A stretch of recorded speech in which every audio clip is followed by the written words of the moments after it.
Scene 2. Lady Macbeth enters. And this is sort of important because Lady Macbeth speaks for the first time. It's kind of like a soliloquy, but Macbeth enters. She kind of comes. That which hath made me drunk hath made me bold. Them made them drunk, made me bold. We get that kind of almost that parallel structure there. Okay, a little bit of parallel structure. And what's happening here is it gives us a little insight into what Lady Macbeth is thinking and feeling. That which hath made them drunk hath made me bold. All right. She's been drinking alcohol. And so in a way, it's only through drinking alcohol that she almost summoned the courage. In here,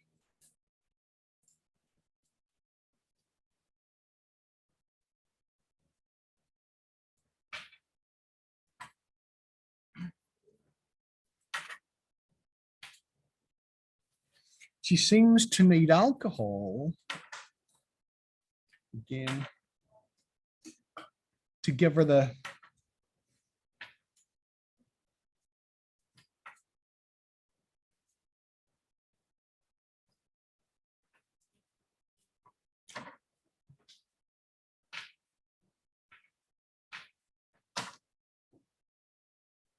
to commit murder.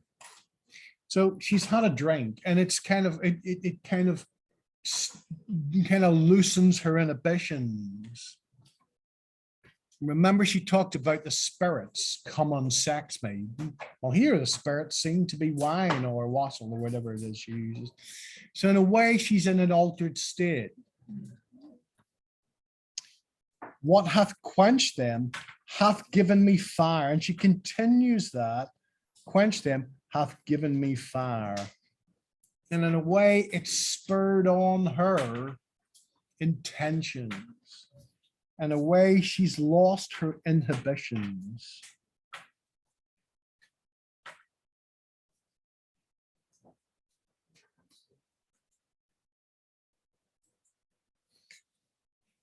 And it's very similar to Act 1, Scene 1, when Macbeth talks about that idea of the heat-oppressed mind in that state of passion.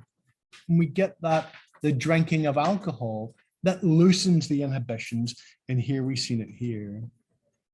And then, hark, peace! It's like, peace, shh, be quiet. And then it was the owl that shrieked, the fatal bellman. Okay, we got that, the imagery of the owl, the night hunter, the night stalker. All right, which gives the sternest good night. He is about it. The doors are open, and his surfeited grooms do mock their charge with snores. And there we have saying he is about it. She's not talking about the owl. She is talking about Macbeth. He is about it. About it. Again, we get a euphemism. She's about it. And what she's done, she's unlocked the doors. The doors are open, and the surfeited grooms do mock their charge with snores. And I like the way they kind of uses this metaphor here of mocking their charge with snores.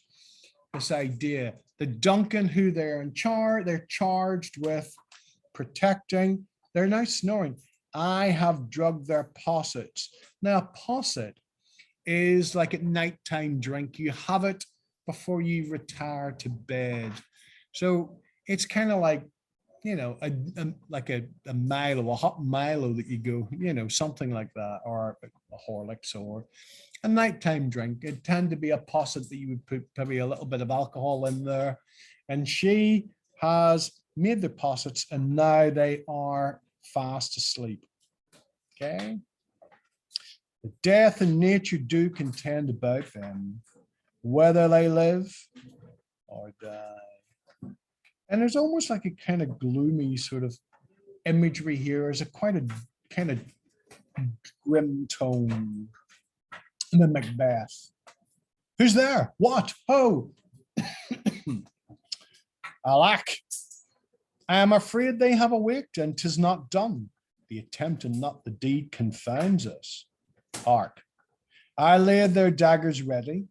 He could not miss him. Had he not resembled my father as he slept, I'd have done it. And here is one of the most important lines for Lady Macbeth.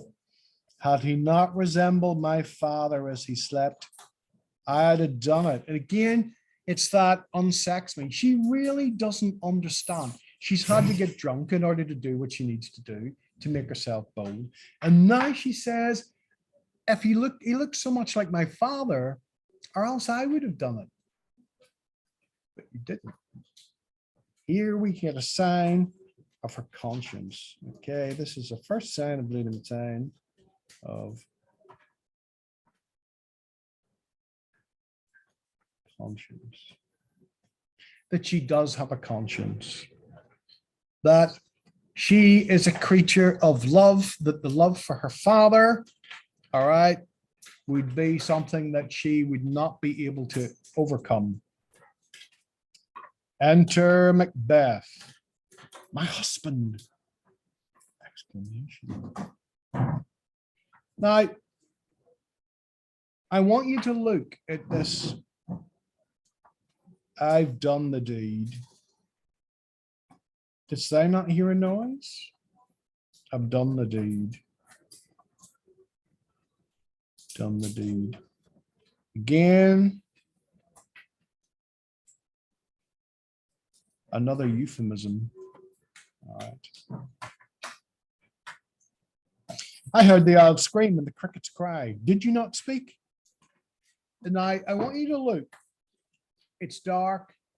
They're meant to be in bed. They're out. They're up. They've just murdered. He's just murdered the king. She's prepared it. So this is what's happening. It's just post that.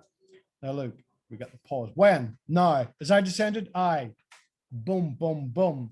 This, there's a great deal of tension. Okay.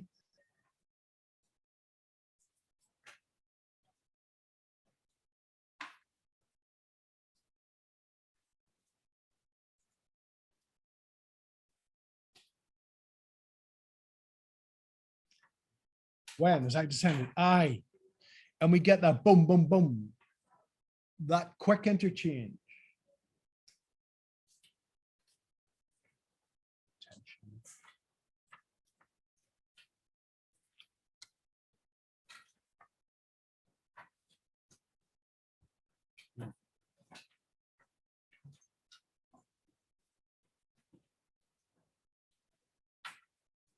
Okay, now hopefully.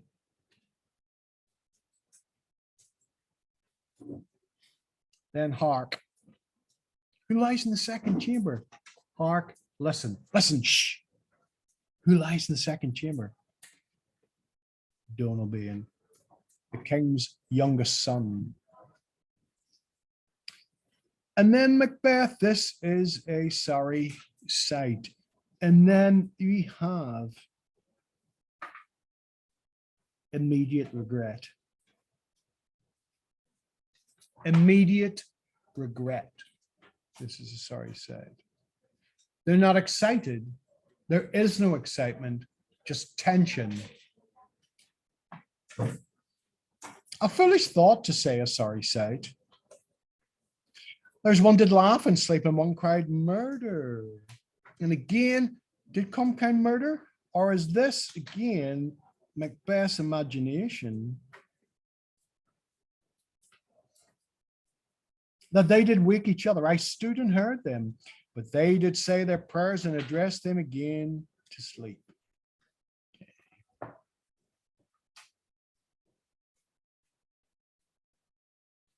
There are two lodged together. Yep. One cried, God bless us, and amen, as they had seen me with these hangman's hands. Again, we got that lovely God bless us and amen. Okay, the idea of God's blessings and death. listening to the fear. I could not say amen when they did say, God bless us. Here is Macbeth's first idea that he could be damned. All right.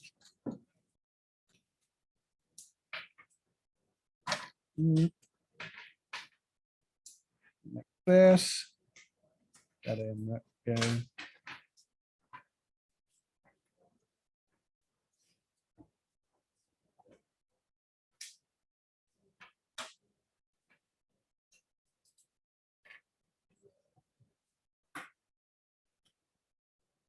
He is damned.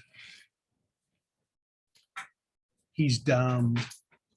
He has committed murder, which is again one of the breaking of the God's 10 commandments. But also he has killed the king, God's representative on earth. So in a sense, he's doubly damned. And then Lady Macbeth says, consider it not so deeply. And I want you to kind of think of the dark tone here, and then consider it not so deeply. But wherefore could I pronounce a man? I had most need of blessing, and a man stuck in my throat. Consider it not so deeply. Don't worry about it. And it's almost like it's a throwaway comment. And again, the continuation of this idea. These deeds must not be thought after these ways. It will make us mad. And here, there is a real truth to that. They speak the truth to each other, that what they have done, if they are to pause and rationally think about it, they would go insane. It will make us mad. And Macbeth, he's harping on, he's ignoring her. And I want you to think about it. She's saying, oh, calm down, don't think about it, blah, blah, blah, blah, blah, blah. And he is absolutely focused on the fact that he cannot say amen. Methought a kind of voice cried, sleep no more. Macbeth does murder sleep, the innocent sleep, sleep that knits up the ravelled sleeve of care, the death of each day's life, sore labor's bath, balm of hurt minds, great nature's second course, chief nourisher in life's feast. And then he's just about to carry on, and he's interrupted by Lady Macbeth. What do you mean? She asked that question. Here.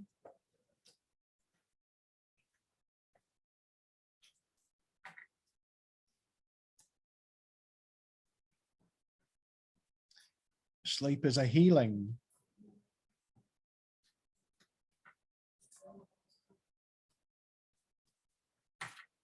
Nourishing force. Sore labor's bath. That sleep is where the body rests. The mind has a chance to rest. And what he's saying is this: he will no longer enjoy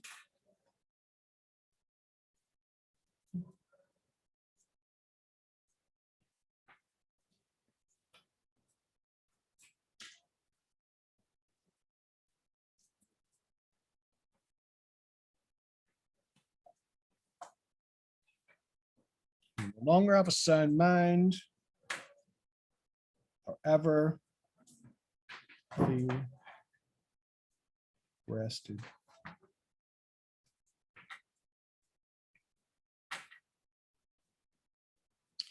Still had cried, sleep no more.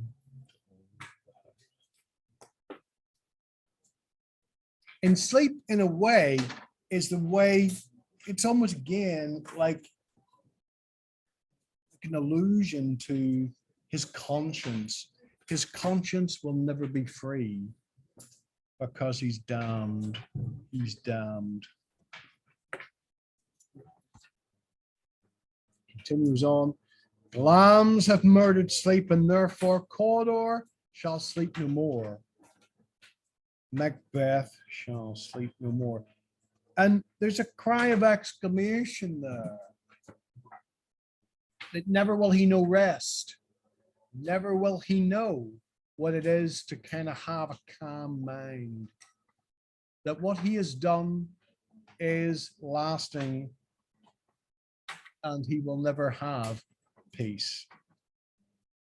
Who was it that thus cried? Why, worthy Thane, you do unbend your noble strength to think so brain sickly of things. Just get some water and wash this filthy witness from your hand. And the filthy witness is blood. Okay. And there's almost something distasteful about how she cries, a filthy witness. The blood of Duncan. And then she berates him. Why did you bring these daggers from the place? They must lie there. Go carry them and smear the sleepy grooms with blood.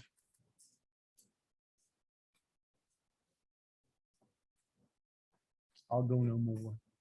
That's it. I'm done. I'll go no more.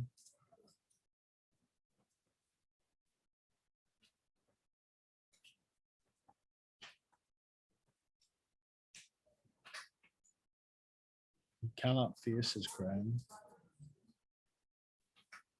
I'm afraid to think what I have done. Look on to gain I dare not. And this is a play about the mind. This is a play about thoughts and actions. Now the greatest things that we have are in our mind.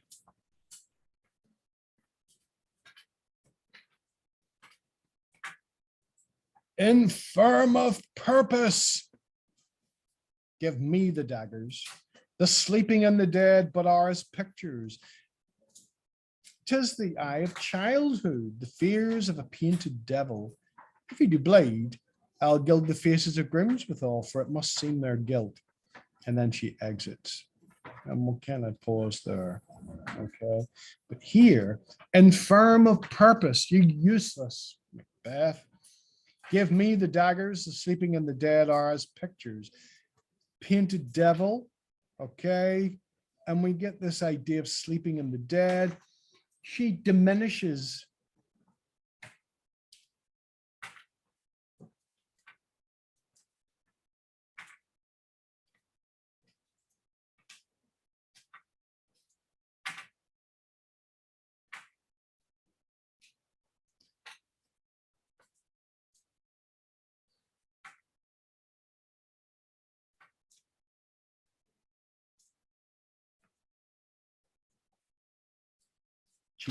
the act of murder as though it is a childish game, and that to consider it anymore is childish. We got that nice kind of the painted devil, our pictures, we got childhood, the eye of childhood.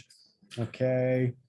I will gild the faces, golden blood. Okay.